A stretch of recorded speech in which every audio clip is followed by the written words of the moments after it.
जय हिंद दोस्तों, वंदे मातरम।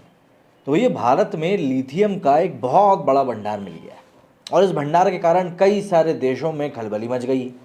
खलबली क्यों मच गई? क्योंकि लिथियम जो है बैटरी बनाने में एक बहुत अहम चीज़ साबित होता है और ऑब्वियस ही बात है, जो आने वाला समय है वो ईवी का है, इलेक्ट्रिक व्हीकल्स का। तो लिथियम की डिमांड और ज़्यादा बढ़नी है। ऐसे में अगर भारत के पास एक बहुत बड़ा भंडार है तो ऑब्वियस सी बात है वो एक अग्रणी बन सकता है ईवी मैन्युफैक्चरिंग में। अगर आपको नहीं पता तो कुछ दिन पहले की बात है, इलॉन मस्क जो थे वो भारत में अपनी गाड़ियां बेचना चाहते थे टेस्ला की, लेकिन वो बनाना यहाँ नहीं चाहते थे। गडकरी ने शर्त रखी कि भैया यहाँ पे आप बनाओगे तो हम यहाँ बेचने देंगे। अब ये जो सारी शर्तें थी, ये सब शर्तें भी मानी जाने लगेंगी क्योंकि भारत के पास एक ऐसी चीज़ है जिसकी कि इस समय दुनिया को काफ़ी ज़्यादा ज़रूरत है। लेकिन उसके साथ कई सारी रिस्पॉन्सिबिलिटीज़ भी आती हैं, कई सारे खतरे भी आते हैं। उन्हीं सब के बारे में बात करने वाले हैं हम आज के इस वीडियो में। भारत ने जम्मू और कश्मीर के रियासी जिले में कुल 5.9 मिलियन टन अपने पहले बड़े आकार के लिथियम संसाधनों की खोज की सूचना दी। चमकदार ग्रे धातु लिथियम को सफ़ेद सोना भी कहा जाता है।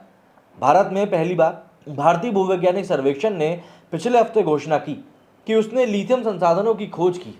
केंद्र शासित प्रदेश जम्मू और कश्मीर के रियासी क्षेत्रों ने लिथियम संसाधनों की पहचान करी है, जो माना जाता है कि 5.9 मिलियन टन या इससे अधिक है। हालांकि वैज्ञानिकों ने चेतावनी दी कि इन भंडारों के विकास को इस तरह से करने की ज़रूरत होगी कि पर्यावरण के लिहाज से टिकाऊ।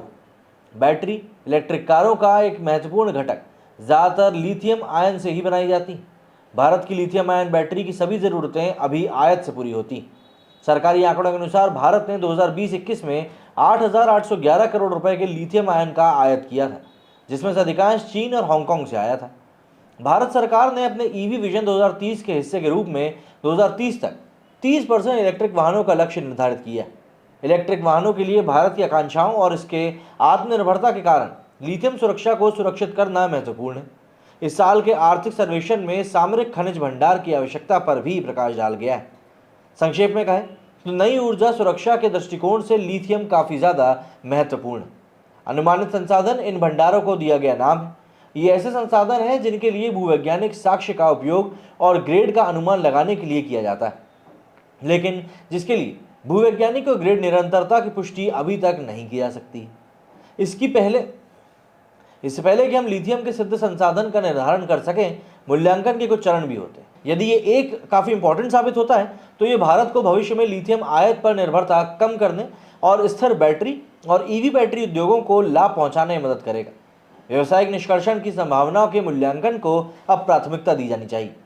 अन्वेषण का सही लाभ तब तक मौजूद नहीं हो सकता जब तक कि उसकी ओर से लिथियम निकालने के लिए उपयुक्त तकनीक या फिर प्रक्रिया मौजूद ना हो। वर्तमान में उपलब्ध आंकड़ों के आधार पर अन्वेषण के वास्तविक आर्थिक लाभों का आकलन अभी तक नहीं किया जा सकता है। भारत ने बैटरी सेल निर्माण स्थापित करने के लिए बैटरी उत्पादन से जुड़ी प्रोत्साहन मतलब कि PLI योजना शुरू करी है, लेकिन वास्तव में इंडिपेंडेंट बनने के लिए खनिज प्रसंस्करण और कच्चे माल की ज़रूरत तो पड़नी ही। देखिए, पर्यावरण की अगर बात करें तो सबसे हालिया लिथियम खोज लिथियम आयन बैटरी आपूर्ति में आत्मनिर्भरता की दिशा में एक महत्वपूर्ण कदम। इसके लिए उचित मूल्यांकन की भी आवश्यकता होगी, जो क्षेत्र की पारिस्थितिक संवेदनशीलता पर विचार करे। पारिस्थितिक तंत्र और पर्यावरण पर लिथियम खनन के कई प्रभाव हैं। उनमें से मिट्टी, पानी और हवा का प्रदूषण भी है।